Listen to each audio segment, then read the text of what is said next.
Well, moving on now, Victoria's Attorney-General has confirmed the state will raise the age of criminal responsibility from 10 to 12 before putting a plan to make it 14 to the next election. Our Victorian political reporter Simon Love is in Melbourne. So, Simon, when's all this going to happen in that state?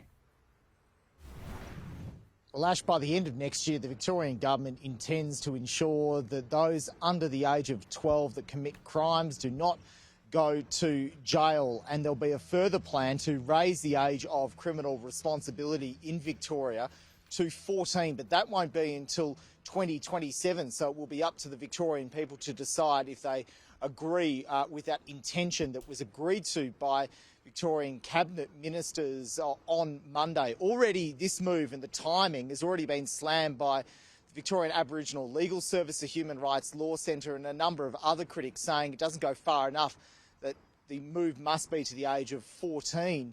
But the attorney says that the government wants to get this right.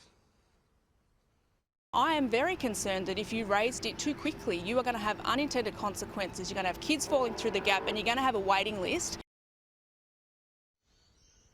So let's have a look and compare where this stands with other states around the country. We know that the Northern Territory is signalled it wants to raise the age up to 12, intending to do that by next year as well. The ACT has moved on this too. Tasmania will raise the age of those that have been incarcerated, but it won't move on the age of criminal responsibility. This is all going to be discussed at a Standing Council of Attorneys General meeting that will occur in Darwin on Friday. Here was Jacqueline Symes on that.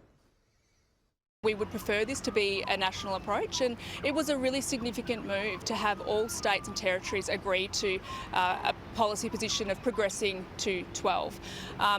What's clear is that we're not going to be all moving at the same time. There's a number of reasons for that. Different states have different challenges, different complexities, and frankly different election cycles. It would be great, particularly for Victoria, if our border states embarked on a similar time frame to us. South Australia are considering